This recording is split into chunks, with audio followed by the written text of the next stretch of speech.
अस्सलामुअलैकुम। आज हम फोरेंसिक मेडिसिन में नेक्स्ट पढ़ने जा रहे हैं फायर आर्म इंजरीज। ये भी हम कवर करेंगे जेएसएमयू स्लाइड्स, पारिक टेक्स्ट बुक और साथ ही साथ हम पास्ट ऑस्पी भी करेंगे। अब इसमें सबसे पहले हम बात करते हैं ब्लास्टिक्स की। उसमें ये है कि ब्लास्टिक्स क्या होता है कि दिस इज़ द स्टडी कि जिस फोर्स के साथ, जिस फिजिकल फोर्स के साथ हमारे पास that projectile is passed out या अपने बैरल को लीव करता है, उस फोर्स की बात है ये। अब इसकी जब टाइप समझेंगे ना तो हमें और अच्छे से समझ आ जाएगा ये कैसे फिजिकल फोर्सेस हैं और व्हाट इज़ प्रोजेक्टाइल। सी, हमारे पास तीन होती हैं, इंटरनल ब्लास्टिक्स, एक्सटर्नल ब्लास्टिक्स एंड टर्मिनल ब्लास्टिक्स। इनको मैं यहाँ से समझाऊंगी आपको। जब हमारे पास बुलेट इज़ बेसिकली प्रोजेक्टाइल, ये बैरल के अंदर होती है, तब तक जो इसके ऊपर फिजिकल फोर्सेस एक्ट कर रही होती हैं that are include in internal ballistics. जब ये बैरल से पास्ड होती है, यानी जब फायर हो गई है और बुलेट गन से बाहर आ गई है, तो ये कहाँ आ गई? एटमॉस्फेयर में आ गई। एटमॉस्फेयर में ट्रैवल करके अपने टारगेट तक जाएगी ना।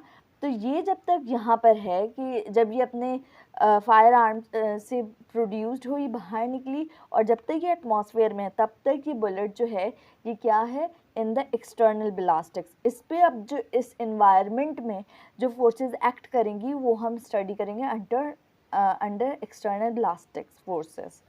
फिर जब ये अपने जो भी टारगेट था उसको हिट कर जाएगी, अब इस पॉइंट पे जो भी हमारे पास फोर्सेस हैं वो हमारे पास इंक्लूड होंगी इनटू द टर्मिनल ब्लास्टिक्स।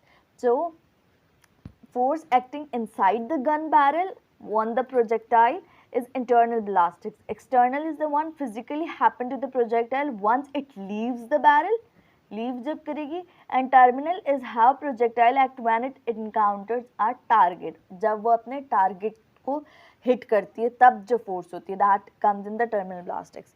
उसके बाद बात करते हैं फायर आर्म वेपन की। फायर आर्म वेपन क्या होता है? ये एक इंस्ट्रूमेंट होता है जिसमें मिज़ाइल जो होता है ये निकलते हैं। मिज़ाइल में हमारे पास यही बुलेट, शेल्स, ये सारी चीज़ें आ जाती हैं।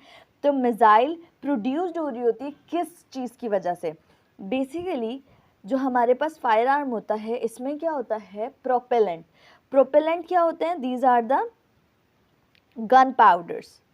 जब ये गन पाउडर्स बर्स्ट होते हैं तो ये प्रोड्यूस करते हैं कंबस्शन, जब इनकी कंबस्शन होती है, बर्स्ट होते हैं, तो ये प्रोड्यूस करते हैं गैसेस।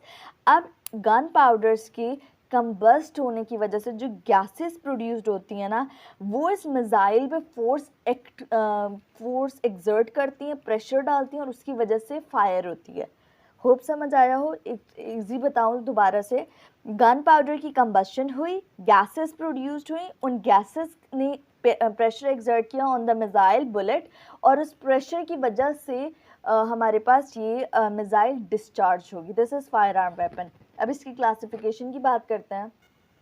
फायर आर्म्स जो होते हैं वो क्लासीफाई हुए हैं according to the site of loading और on the basis of bore. पहले मैं यहाँ से आपको बताती हूँ, फिर पिक्चर से जब दिखाऊंगी तब बहुत अच्छे से समझ आ जाएगा इंशाल्लाह।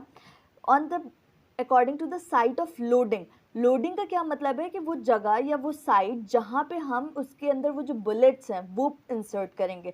ब्रीच लोडर की बात करते हैं तो ये वो गन्स होती हैं जिनका जो कार्ट्रिज, जो शेल, जो बुलेट होती है वो रेयर एंड बैक साइड से डाली जाती है। मैं आपको पिक्चर दिखाऊंगी।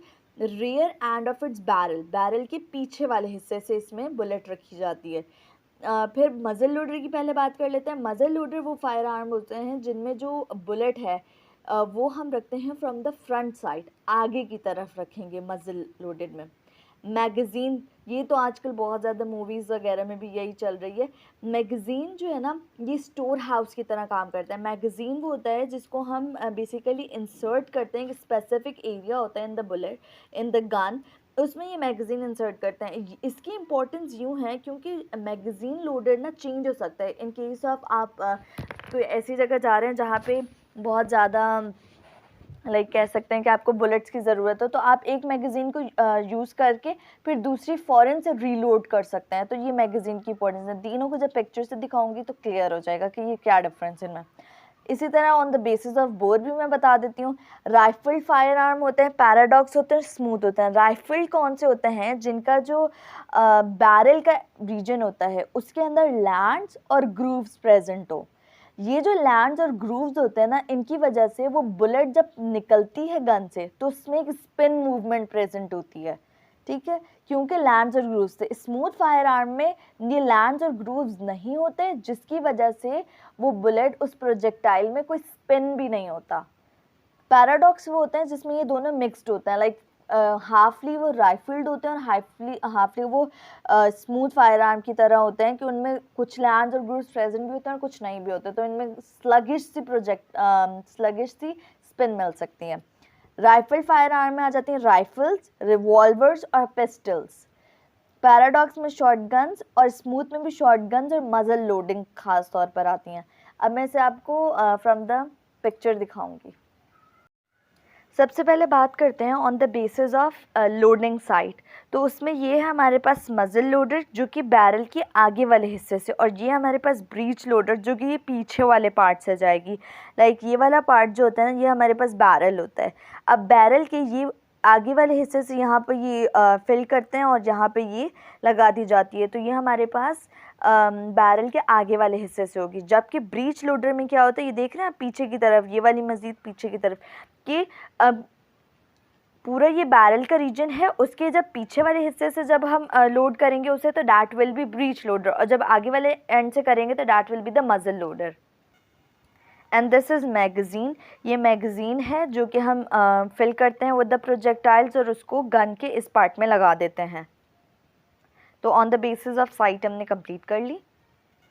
अब अगर हम बात करें on the basis of bore, तो ये हमारे पास राइफल्ड है और ये हमारे पास स्मूथ है। राइफल्ड का अगर आप ये देखें तो इसमें ये ग्रूव्स और लैंड्स हैं। ये पिक्चर इसकी ली हुई है हमने जिसमें ये देखें, दीज आर द लैंड्स जो कि हमारे पास उठी हुई हैं, और जो ये डेप्थ में है दीज आर द ग्रूव।